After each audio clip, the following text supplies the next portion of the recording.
začneme bleže a bude to fakt rychlovka, takže se ani vlastně nemusíte podkládat. Jinak doporučuju lehnout si na záda, na podložku, chytit se bočních stran podložky, ještě se trošku povytáhnout, popolíst za hlavou.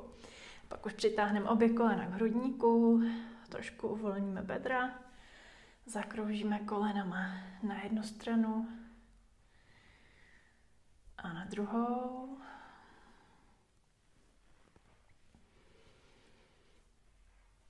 A teď chytíme pravý koleno oběma rukama, můžete si klidně propíst prsty, levou nohou propnete a položíte na zem.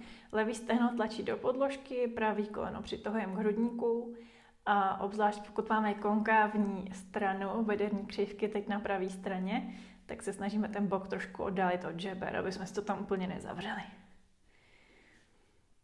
Tak, ještě chviličku. Protáhneme, uvolněte ramena, krk, ať tam není napětí.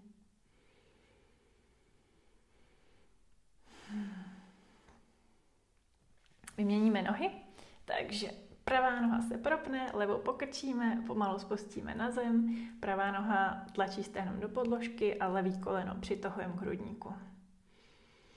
Zase, pokud byste měli náhodou konkávní stranu křivky, ať už bederní nebo hrudně bederní na levé straně, tak si oddalujete ten levý bok, aby se nám to tam moc nezavíralo.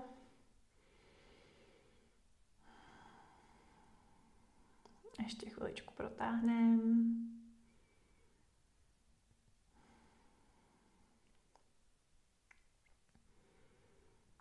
Tak, pomalu povolíme. Ještě jednou přitáhneme obě kolena k hrudníku. Pak už povolíme, položíme chodidla na zem, překulíme se na bok. A přes ten bok půjdeme do zlomené květinky. Takže pojďte na kolena, kolena jsou na šířku kyčlí, prsty u nohou si opřete o podložku a rukama jdete dopředu. Pánev půjde tak na půl cesty mezi kolena a kotníky. Dlaně na šířku ramen nebo trošku šíř. Opřete se pevně o ty dlaně a potom táhnete boky dozadu. Takže představíme si, jako kdyby nás někdo držel za pánev a táhnul nás dozadu a my vlastně táhneme tou pánví a díky tomu natahujeme, prodlužujeme celý náš trup a páteř. Pozor, abyste se tam neprolomili. Pořád to chceme mít zpevněný a hezky v rovině, takže ramena, žebra, pás, boky jsou v jedné lajně. Nebo abyste tam nebyli úplně vykulacený v těch bedrech. Jo? Snažte se naklopit pánev trošku dopředu, pokud máte pocit, že jste tam vykulacený. Bederní křivky si můžou trošku zatáhnout ten bok na konkávní straně víc dozadu, hrudní křivky naopak popojit rukou na konkávní straně trošku víc dopředu. Ještě chviličku vydržíme, natáhneme, prodloužíme krásně. Tak a teď pomalu přizvedneme, dojdeme rukama pod ramena, spojíme palce u nohou, jenom na chviličku dosedneme na paty do pozice dítěte. Ještě jednou popojdeme rukama víc dopředu, pojďme na špičky prstů. Popojdeme těma rukama co nejvíc dopředu, aby jsme se co nejvíc natáhli, prodloužili. A buď můžete zůstat na těch špičkách prstů, abyste měli to aktivní prodloužení, anebo můžete položit dlaně na zem, jak chcete. Prodýchněte konkávní strany. Můžete zkusit i trošku odrotovat.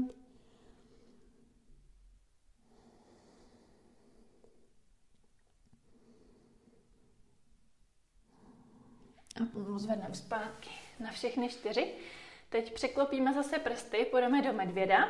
Takže zvedneme pánev kolena nahoru a rukama můžete popojit trošku dopředu, abyste tam měli víc místo. Není to úplně pes hlavou dolů, takže ty ramena nechte trošku zavřený, kolena pokrčený a prošlápneme střídavě jednu druhou patu. Tak ještě párkrát prostřídejte, každá podle sebe. Aktivně se odtlačujeme rukama od té podložky. Uvolněná hlava, uvolněný krk. Tak, na chvilku můžeme zastavit psovi hlavou dolů, takže si klidně nohama odkročíme trošku dál. Přenesem váhu ještě víc do těch nohou. Pokud vám nejdou propnout nohy, vůbec nevadí, klidně si pokrčte kolena. Můžeme ještě jednou prošlápnout jednu druhou patu. Tak, pomalu dojdeme nohama mezi ruce. A tady si všichni určitě nechte pokrčený kolena. Chytíme se za předloktí, úplně se tady vyvěsíme, prodloužíme celou páteř. Kdybyste měli pocit, že vám to nejde moc vyvěsit, tak si ještě víc pokrčte kolena. A úplně uvolněte hlavu, krk, paže. Můžeme zakývat hlavou, jako kdybychom říkali ne. A ano. Tak, chvilku nechte tu hlavu úplně uvolnit. A teď propleteme prsty a na chvilku je položíme ze zadu na jo? A tou váhou těch paží ještě trošku prodloužíme krk. Protáhneme.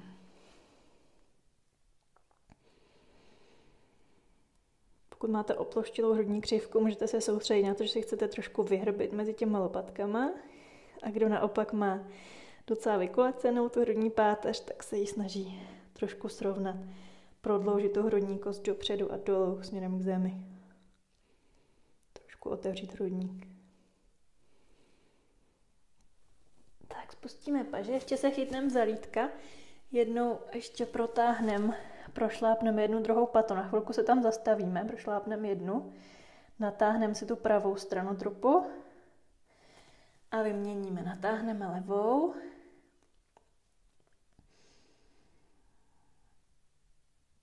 A ještě jednou vystřídáme. Pokud máte na téhle straně, kde zrovna jste konkávní stranu, třeba bederní nebo hrudně bederní, klidně tam zůstaňte. Ještě chviličku. A už prostřídáme.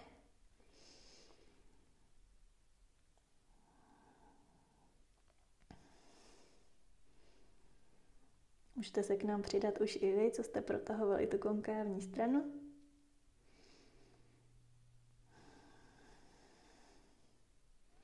Pořád uvolněná hlava, můžeme si zase zakývat. Tak, vrátíme zpátky do té výchozí pozice a jenom se zvedneme a skočíme si pro židli a to bude poslední pozice. Tak, dlaně dáme na židli, poodejdeme od té židle, aby jsme se tam mohli hezky protáhnout, prodloužit. Takže můžete si klidně i chytit tu židli takhle za ty boční strany toho sedadla, pokud vám to ta židle umožňuje. A klidně zase pokrčený kolena, pokud vás to tam nepustí. Radši se budeme snažit mít neutrálně nastavenou páteř, než aby jsme tam byli nějak takhle schrbený, jo? Takže klidně trošku pokrčený kolena, snažíme se naklopit pánev dopředu, aby jsme měli prodlouženou tu spodní páteř. Celý trup se snažíme mít v linii. A využíváme tu židli k tomu, aby jsme se hezky prodloužili, natáhli. Stehna tlačíme dozadu. Ještě pár dechů. Zkuste ji odrotovat, pokud máte nějakou výraznější rotaci, s kterou je potřeba pracovat. A zase si zkuste prodýchnout konkávní strany.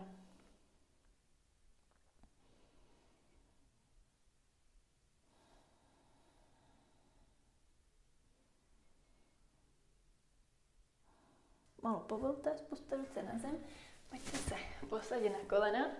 A teď už můžete běžet, anebo jestli máte ještě malou chviličku, hodíme si úplně kratičkou relaxaci, uvolnění spodních zad s tou židlí. Takže se jenom přisunete pánví k té židli, položíte se na záda, hodíte si nohy do židle, můžete se chytit za boční strany té podložky, polezete trošku zase za tou hlavou, abyste se prodloužili a už si přetočíte dlaně směrem ke stropu, paže kousek od trupu.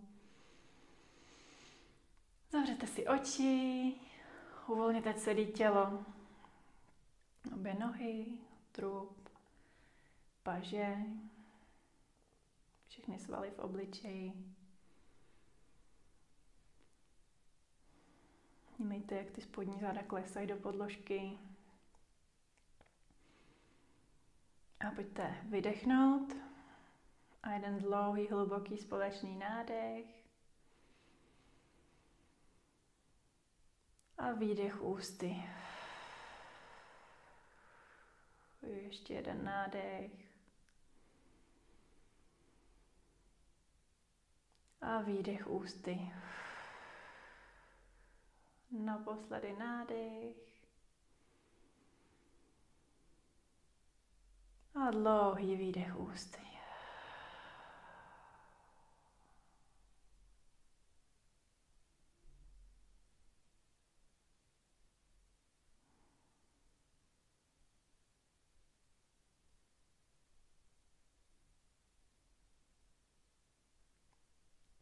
Tak pomaličku rozhýbejte prsty na rukách, na nohách.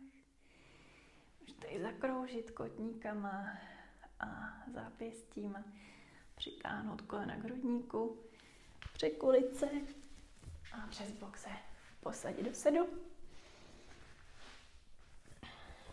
Já vám děkuju, že jste se připojili k mojí rychlovce a přeju vám krásný den nebo večer. Ahoj.